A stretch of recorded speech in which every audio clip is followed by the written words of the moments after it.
Oke, banyak teman-teman di kolom komentar yang mengadu, yang sudah membuat PT perorangan, yang mengadu mengalami kesulitan di beberapa hal, terutama di dalam pembuatan NPWP, NIB, dan rekening bank.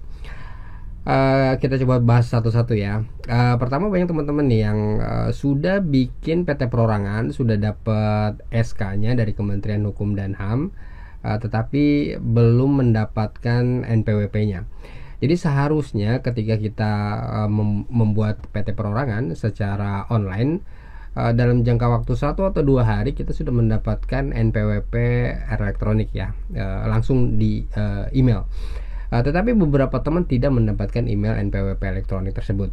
Nah, kalau misalnya teman-teman udah lama, udah seminggu atau 2 minggu nggak dapat juga NPWP-nya, teman-teman bisa langsung datang ke kantor pajak pratamanya, melakukan konfirmasi ya ke sana.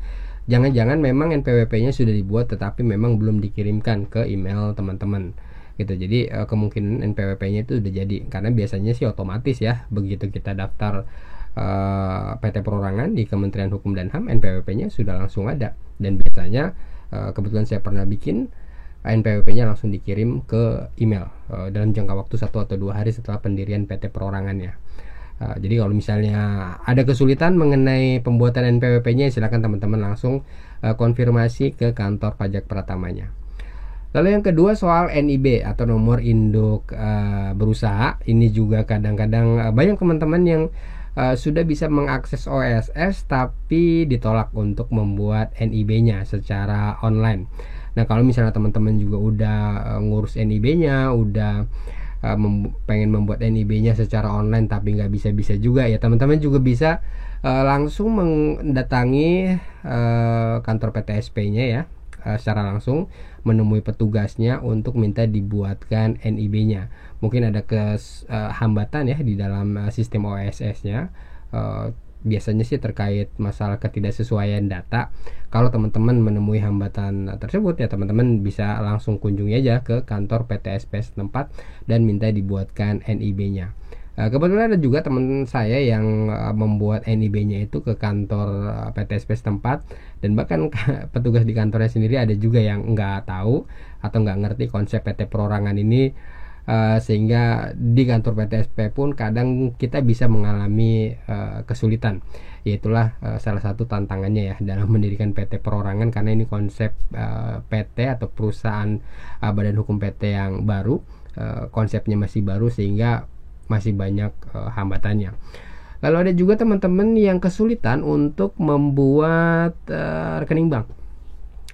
Banyak teman-teman yang ke bank untuk membuat rekening atas nama PT perorangan tapi ditolak oleh banknya. Beberapa bank juga kadang kantor cabang ya terutama ya, baru tahu ada konsep PT perorangan.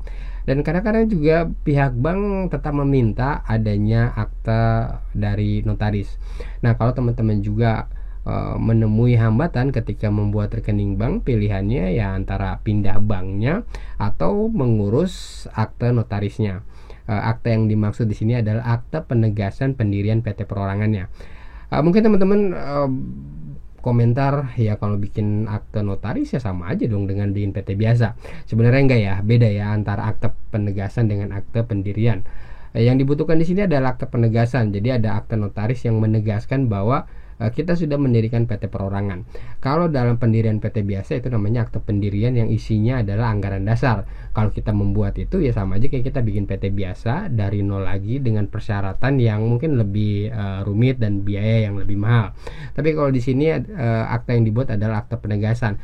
Akte yang menegaskan bahwa kita sudah membuat PT perorangan secara online, dan bentuknya juga biasanya singkat ya, nggak setebal dari akte pendirian, dan mungkin biayanya juga tidak semahal ketika kita mendirikan akte pendirian PT biasa gitu. Jadi ya memang akan ada hambatan-hambatannya ya, akan banyak hambatan-hambatannya, karena memang konsep badan hukum PT perorangan ini adalah konsep badan hukum PT yang baru ya, sejak Indonesia merdeka bahkan sampai hari ini ya baru ada baru kali ini ada PT Perorangan. Jadi ini konsep PT yang sama sekali baru. Jadi secara infrastruktur juga mungkin masih dalam pembenahan, sehingga kita masih akan menemukan hambatan di sana sini gitu. Ya nanti seiring berjalannya waktu ya kita berharap aja semoga konsep PT Perorangan ini semakin baik infrastrukturnya, bisa dilakukan pembenahan di sana sini, semakin lebih mudah, semakin bisa online semuanya, dan semakin connected antara satu perizinan dengan perizinan yang lain gitu. Jadi ya inilah hambatannya dalam mendirikan PT Perorangan, badan hukum PT dengan konsep yang baru ini. Semoga teman-teman yang udah mendirikan PT Perorangan bisa sabar menjalani ini semua, ikutin aja semua aturannya. Kalau misalnya secara online gak bisa, segera datangi aja instansi yang bersangkutan dan menemui petugasnya untuk melakukan konfirmasi dan mengikuti arahan-arahan yang diperlukan. Yang penting semua perizinannya termasuk rekening banknya bisa terpenuhi, dan aktivitas usaha teman-teman dalam menggunakan PT Perorangan ini bisa berjalan lancar. Jadi sabar aja dan jangan patah semangat untuk terus ngulik PT Perorangan ini dan mengikuti semua aturannya. Salam.